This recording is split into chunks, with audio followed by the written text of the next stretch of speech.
आज या ठिकाणी डिक्सळ जिल्हा परिषद गटातील आमच्या शिवसेना उद्धव बाळासाहेब ठाकरे या पक्षाच्या अधिकृत उमेदवार आमच्या भगिनी सौ वर्षा संजित मस्के, तसेच या डिक्सळ गणाचे आमचे अधिकृत उमेदवार सचिन काळे आणि लोटा गणाच्या आमच्या अधिकृत उमेदवार आमच्या भगिनी सोनाली अंकुश झोंबाडे या तिघांच्या प्रचाराचा शुभारंभ आज या ठिकाणी सर्व प्रमुख मान्यवरांच्या उपस्थितीत पार पडलेला आहे। आणि ही निवडणूक ही आम्ही विकास आणि शेतकऱ्यांचे प्रश्न ह्या मुख्य प्रश्नावर आम्ही ही निवडणूक नेणार आहेत। भारतीय जनता पार्टीच्या शेतकरी विरोधी धोरणामुळे शेतकऱ्यांचं लाखो रुपयाचं नुकसान झालेलं आहे आणि या शेतकरी विरोधी धोरणाच्या सरकारला जर धडा शिकवायचा असेल तर त्या ठिकाणी सक्षम विरोधी पक्ष असणं गरजेचं आहे। त्यामुळे राज्यात ही शिवसेना उद्धव बाळासाहेब ठाकरे हा विरोधी सक्षमपणे पार पडतोय आणि या जिल्हा परिषद सत्ता आजपर्यंत भारतीय जनता पार्टीमध्ये जे आज लोक आहेत त्यांच्याच ताब्यात होती। त्यामुळं त्यांनी या जिल्ह्याचा विकास न करता स्वतःचा विकास आणि या जिल्ह्याचं जे नुकसान केलेलं आहे हे भरून काढण्यासाठी यावेळी जिल्हा परिषद सत्तेमध्ये बदल करणं हीच काळाची गरज आहे। यासाठी आम्ही सर्वजण मिळून शिवसेना उद्धव बाळासाहेब ठाकरे या पक्षाच्या वतीनं या ठिकाणी उमेदवार उभे केलेले आहेत आणि आम्ही लोकांना या जिल्हा परिषदेमध्ये सत्ता बदल करून चांगल्या लोकांना चांगले लोकप्रतिनिधी निवडून देण्याची विनंती या निवडणुकीच्या माध्यमातून करणार आहेत। त्याचबरोबर एक दुसरा प्रश्न असा आहे की तेरच्या उमेदवार आहेत त्या उमेदवारांकडे कसं बघता? तेरमध्ये लढाई आमची धनशक्ती विरुद्ध जनशक्ती आहे। त्या ठिकाणी कीर्तिमाला महादेव खटावकर हे आमचे उमेदवार आहेत आणि ह्या भगिनी याआधी त्यांनी जिल्हा परिषद सदस्य म्हणून काम केलेलं आहे। सर्वसामान्य कुटुंबातील व्यक्ती एक बलाढ्य व्यक्तीच्या बलाढ्य कुटुंबाच्या विरोधात एक सर्वसामान्य व्यक्ती आम्ही तिथे मैदानात उतरलेला आहे आणि त्या ठिकाणी निश्चितच धनशक्तीच्या विरोधात जनशक्तीचा विजय होईल आणि त्या ठिकाणी आमचा उमेदवार विजय होईल हा आत्मविश्वास आम्हा सर्वांना आहे। आपल्या धाराशिव जिल्हा परिषदेच्या आणि कळंब पंचायत समितीच्या सार्वत्रिक निवडणुकीच्या निमित्तानं आपल्या शिवसेना उद्धव बाळासाहेब ठाकरे या पक्षाचे मंगरूळ जिल्हा परिषद गटाचे अधिकृत उमेदवार श्री बालासाहेब धनराज जाधव आणि हसेगाव पंचायत समितीच्या आपल्या शिवसेना उद्धव बाळासाहेब ठाकरे या पक्षाच्या अधिकृत उमेदवार या आपल्या गावच्या उमेदवार आहेत आमच्या भगिनी सौ लक्ष्मी अशोक तोडकर यांच्या प्रचाराचा नारळ वाढवून आपण आज आपले ग्रामदैवत नागेश्वर मंदिराच्या चरणी नारळ वाढवून आज प्रचाराचा शुभारंभ करण्यात आला।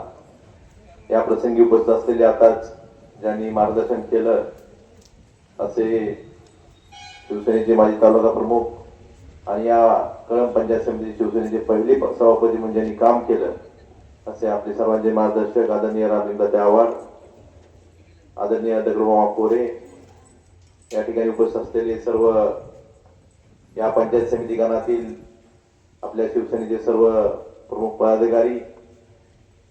खरं तर उशीर झालाय, 11:30 वाजून गेले, परंतु ही निवडणूक ही जिल्हा परिषद पंचायत समिती म्हणजे आपण मिनी मंत्रालय म्हणतो।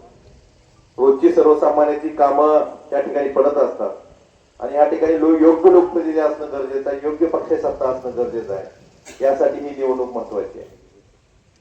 आपण बघतोय की भारतीय जनता पार्टीचं सरकार कशा पद्धतीने आता आपल्या भागातच अतिवृष्टी झाली, महापूर आला, घोषणा मोठ्या मोठ्या केल्या गेल्या, पॅकेज 31,628 कोटी रुपयाचं जाहीर केलं गेलं, तर प्रत्यक्षात शेतकऱ्यांच्या पत्रात पडलंय काय हे आपण शेतकरी म्हणून प्रत्येकाने विचार केला गेला पाहिजे। कारण पॅकेजची मोठी घोषणा करायची, खरडून गेलेल्या जमिनीला 3.5 लाख रुपये हेक्टरी द्यायची घोषणा करायची, त्यात पॅकेज मोठं फुगवायचं, पण प्रत्यक्षात शेतकऱ्याला त्या रोजगार हमी योजनेतून 3 लाख रुपये जाहीर केले होते, त्यातले 3 रुपये तरी अद्याप एका तरी शेतकऱ्याला मिळालेत का? एकाही शेतकऱ्याला मिळाले नाही। 17,000 रुपये विमा प्रत्येकाला प्रति हेक्टरी द्यायचं सांगितलं पॅकेज मध्ये, 17 रुपये तरी मिळालेत का आपल्याला? आपण बघतोय की आधी या जिल्हा परिषदवर राज्य भाजपमध्ये त्यावेळेस त्यांचा पक्ष वेगळा होता, ह्याची सत्ता होती गेले अनेक वर्षापासून। त्यांच्या कार्यकाळात किती जिल्हा परिषद शाळा बंद पडल्या। सर्वसामान्य लेकराला प्रत्येक पालकाची मजुरी जरी करणारा मजूर असला तर त्याची अपेक्षा असते की आपला मुलगा आपली मुलगी तिला चांगलं शिक्षण मिळावं, त्यामुळे नाईलाजानं जिल्हा परिषद शाळा त्यांनी ह्याच्या दुर्लक्षामुळं बंद पडल्या आणि जिल्हा परिषद शाळा बंद पडल्यामुळं तिथे पटसंख्या कमी झाल्यामुळं शिक्षक संख्या कमी झाली आणि नाईलाजानं लोकांना इंग्रजी शाळेत आपली लेकरं पाठवावी लागते फीस भरून. जर आपली जिल्हा परिषद सत्ता आली तर आपण काय करणार?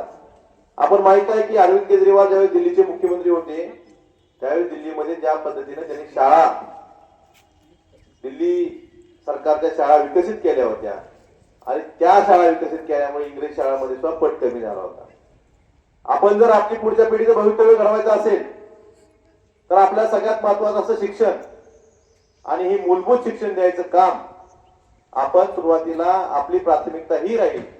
जर जिल्हा परिषदेमध्ये आपली शिवसेनेची सत्ता आली तर पहिली प्राथमिकता आपली ही राहील की दिल्लीच्या धर्तीवर आपण जिल्हा परिषद शाळा विकसित करू. त्यामुळे कुठल्याही सर्वसामान्य माणसाला आपल्याला इंग्रजी शाळेत लेकरांना घालायची गरज पडणार नाही. त्या दर्जाचं शिक्षण, त्यापेक्षा चांगलं दर्जाचं शिक्षण, दर्जेदार शिक्षण आपल्या पाल्यांना ते लोक जे जिल्हा परिषद शाळेच्या माध्यमातून आपण आपल्या गावात देऊ शकू.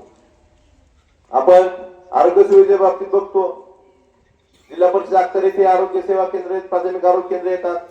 प्रत्येक ठिकाणी एक समुदाय विकास अधिकारी सीएचओ नेमलेले आहेत. त्यांचं काम असतं 10 ते 5 पर्यंत आपल्या गावात थांबणं, रुग्णांची सेवा करणं, रुग्णांना उपचार करणं. पण बऱ्याच ठिकाणी पद रिक्त आहेत, त्या ठिकाणी सीएचओ दिवसभर थांबत नाहीत. जर आपली जिल्हा परिषद सत्ता आली तर आपण त्या ठिकाणी या सीएचओ जे आहेत प्रत्येक आरोग्य उपकेंद्रात 10 ते 5 मिनिट त्यांच्या नियमाप्रमाणे थांबायला भाग पाडू आणि कुठल्याही जे प्राथमिक उपचार आहेत त्या प्राथमिक उपचारामध्ये कुठल्याही गावातल्या सर्वसामान्य नागरिकांची हेळसांड होणार नाही याची काळजी आपण जिल्हा परिषदच्या आरोग्य विभागामार्फत घेऊ. त्या ज्या मूलभूत गोष्टी आहेत आपण बघतोय, पशुसंवर्धन विभागाच्या बाबतीत आपल्याकडे पशुधन मोठ्या प्रमाणावर असतं. त्या ठिकाणी एखाद्या आपल्या गाईला, म्हशीला, बैलाला काय आजार झाला तर आपला खाजगी डॉक्टर बोलावा लागतो. मग हे जिल्हा परिषद अखत्यारीत असणारे डॉक्टर काय करतात? ही जर योग्य सुविधा, योग्य सोय आपण जर आपल्या माध्यमातून जिल्हा परिषदेने जर त्याच्यावर योग्य कंट्रोल ठेवलं तर आपल्याला खाजगी डॉक्टर बोलवायची गरज आहे का?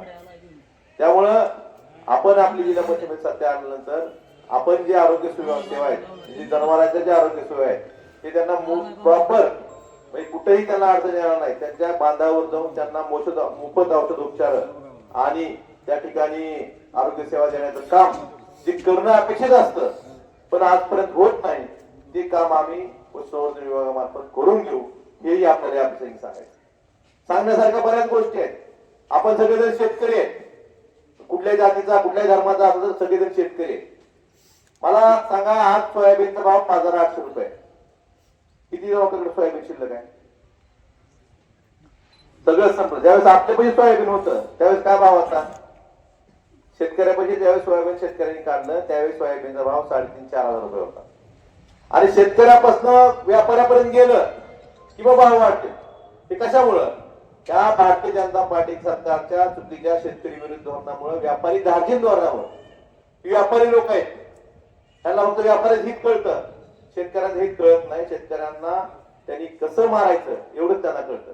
त्यामुळे या भारतीय जनता पार्टीच्या व्यापारी धार्जिन धोरणामुळं ज्यावेळेस शेतकऱ्याला कुठलाही माल असतो शेतकऱ्याकडे त्यावेळेस त्या मालाला भाव नसतो आणि शेतकऱ्याकडनं व्यापाऱ्याकडे माल गेला की त्या मालाचे आपोआप भाव वाढतात.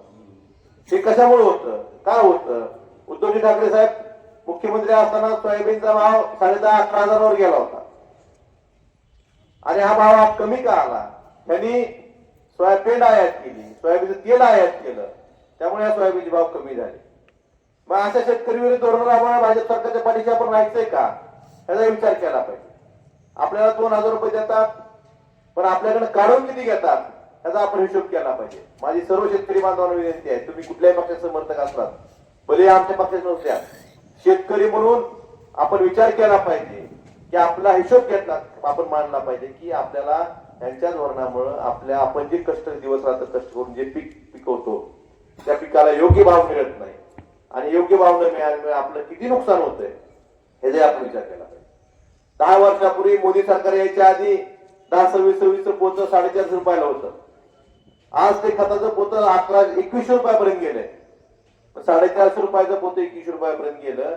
त्या पटीत आपल्या मालाचे भाव वाढले का? नाहीत वाढले. त्यावेळेस ती सोयाबीन 4,000 होता ना, आज बी 4,000 होता. ज्यावेळेस आपण शेतकऱ्यांचं काढतो त्यावेळेस 4,000 रोज सोयाबीन विकावं लागतं. त्यामुळे अशा शेतकरी विरोधी सरकारच्या, अशा शेतकरी विरोधी लोकांच्या आपण पाठीशी राहायचं का? वेगवेगळ्या प्रकारच्या बोलताबा द्यायच्या, जातीवर निवडणुका द्यायच्या, धर्मावर निवडणुका द्यायच्या आणि मतं घ्यायची आणि त्या मताच्या माध्यमातून सत्ता मिळवायची आणि सत्तेच्या माध्यमातून परत भ्रष्टाचार करायचा आणि भ्रष्टाचाराचा पैसा तोच निवडणुकीत वापरून या ठिकाणी लोकांना आमिष द्यायची आणि त्या भ्रष्टाचाराच्या पैसे परत निवडणुका जिंकायच्या. हे सूत्र काही लोकांचं गेल्या अनेक वर्षापासून. त्यामुळे माझी एवढीच विनंती आहे की आपण शेतकरी म्हणून विचार केला पाहिजे.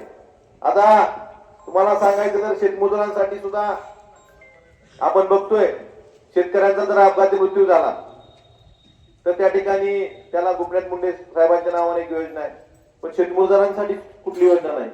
तर आपली जिल्हा परिषद आली तर आपण शेतमजुरांसाठी अपघाती विमा योजना ही आपण लागू करण्याचं आपल्या धोरणात आमच्या सगळ्यांच्या विचारात आहे. आपला जाहीरनामा एक दिवसात प्रसिद्धच होईल. ह्या ज्या गोष्टी आहेत, ज्या मूलभूत गरजा आहेत, आम्ही मोठी स्वप्न दाखवणार नाही. काही लोक मोठी स्वप्न दाखवतात ती कधीच पूर्ण होत नाही. आम्ही मोठी स्वप्न दाखवणार नाही, पण ज्या मूलभूत गरजा या जिल्हा परिषद पंचायत समिती मार्फत ज्या अपेक्षित आहेत त्या पूर्ण करण्यासाठी आम्ही कटिबद्ध राहू, एवढंच या प्रसंगी सांगतो. आणि जास्त वेळ झालेला आहे, मलाही पुढे जायचंय. फक्त एवढंच सांगतो की शेतकरी, शेतमजूर, तरुण, महिला, लाडक्या बहिणी म्हणतात गेल्या वर्षी निवडणुकीच्या आधी 2-2 हप्ते ऍडव्हान्स मध्ये पडायचे, पण आता केवायसीच्या नावाखाली कित्येक लाडक्या बहिणीचं, हजारो लाडक्या बहिणीचे हप्ते पडणं बंद झालंय. अशा या संधीसाधू सरकारला धडा शिकवण्यासाठी येत्या 7 तारखेला आपल्या दोन्ही उमेदवारांच्या मशाल्या चिन्हासमोर बटन दाबून आपण त्यांना आपले मतदान रूपी आशीर्वाद द्यावे एवढीच विनंती करतो आणि माझ्या शब्दांनी विराम देतो. धन्यवाद. जय हिंद, जय महाराष्ट्र.